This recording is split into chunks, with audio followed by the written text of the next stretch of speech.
Welcome back to the Shankly Sessions, the Liverpool podcast we bring you each and every week on the Dynamo Podcast Network on YouTube, Spotify for audio versions of the show.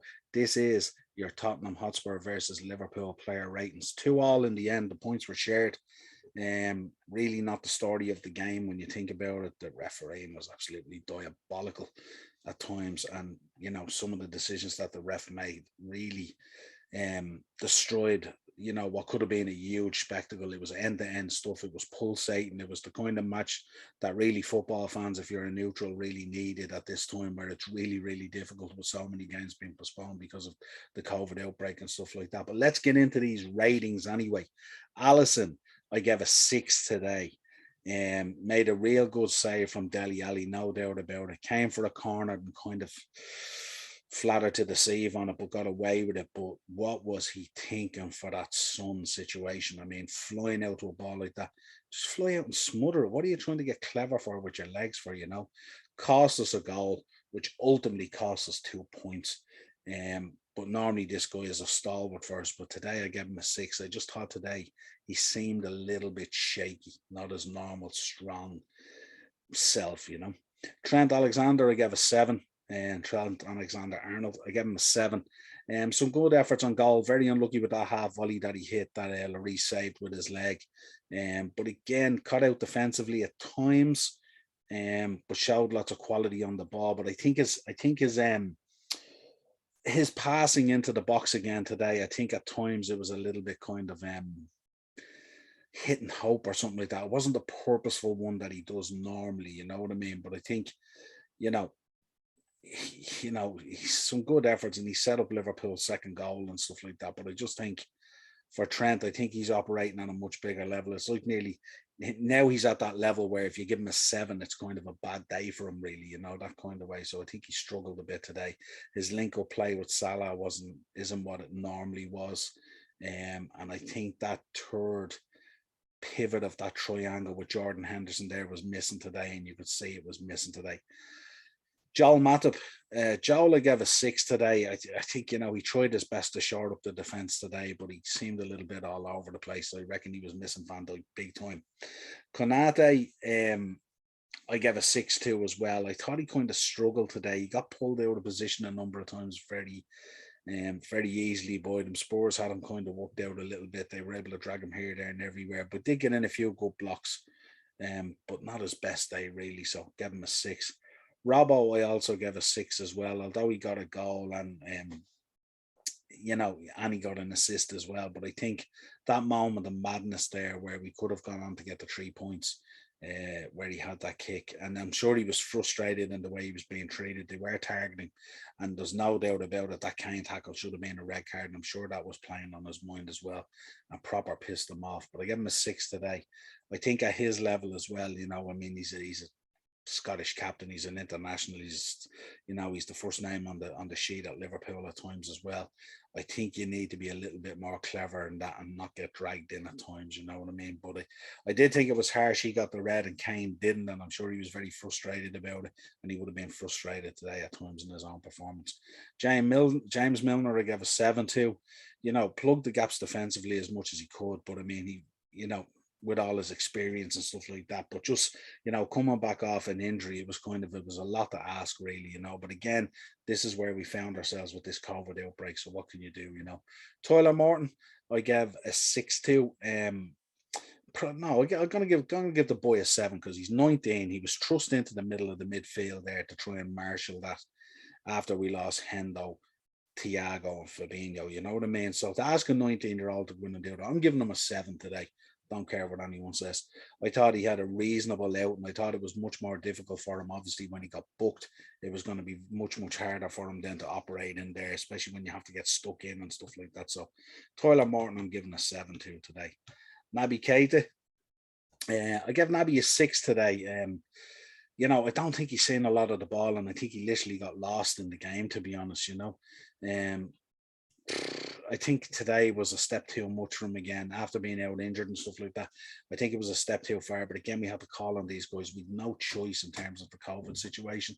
So gave him a 6 today. I thought he could have got more involved. I thought his cleverness would have reaped more reward against Spurs, but not to be. Mo Salah, I gave him a 6 today. You know, it was such a quiet game from, and such a game that had a whole lot on it for him. You know what I mean? He was going to look at 16 consecutive games with a goal contribution to beat Vardy's record. So there was a lot on it for him today. But he just looked, he almost scored in one of the mills just before Liverpool bagged the second. Sessignon shut him down. But I think if a game's not going for you like that, I think you have to figure out how to get it going for you and stuff like that and change it around a bit.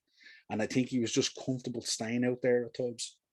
Balls were coming to him and he wasn't able to do a whole lot with it really. He was trying a couple of little things and stuff like that. His link up play with Trent isn't what it was today or what it should be. So struggled big time. Diogo Jota today I gave an 8. I thought he was really good today. The header for the goal I thought was brilliant. I thought he should have had a stonewall penalty. There's no doubt about that. Got absolutely shoved over in the box. He always continues to pop up with those goals, doesn't he? For a guy who's kind of smaller stature and stuff like that, he sure does know how to head a ball and take a goal and stuff like that. But yeah, just a constant menace. He's one of those guys that just prowls around. He's at you all the time, and every time you pick up the ball, he's the guy who's there to win it back off you and stuff like that. So I gave him an 8 today. Sadio Mane, I gave a 6 today. Like, he worked hard. He always works hard. You know what I mean? But like, isn't creating any clear cut opportunities. You know, got subbed off after Robbo went off and stuff like that. Got subbed off for Costas to realign the formation basically, but wasn't delivering a whole lot really. You know what I mean? Like, when you seen the link up play in the few weeks between Trent and Salah and Hendo on that kind of side, and then you come down this side and you see Robbo and Mane and stuff like that. There's just something missing all the time. You know what I mean? He just, at the moment, he can't buy a goal. He's running himself into trouble constantly, and I just think he really needs to take a look at that and figure out what's going on there. He's a far better player than what he's delivering at the moment. And this has been a number of weeks now. I think they were saying in commentary, this is 8 games now without a goal, which is one of his longest runs without delivering a goal. Well, they said today 7, but obviously with today's game, it's 8. So probably needs to be looked at. Substitutions, Bobby Firmino came on 60 minutes for Tyler Morton. Obviously, we were being careful there because Tyler had been booked earlier in the game.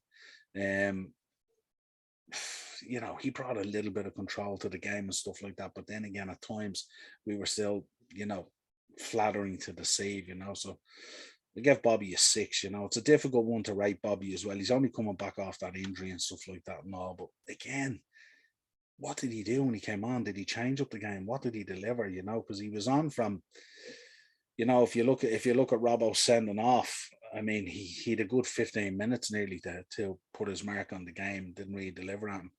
Costas obviously came on. The Greek scouser in our team came on 82 minutes for Mane.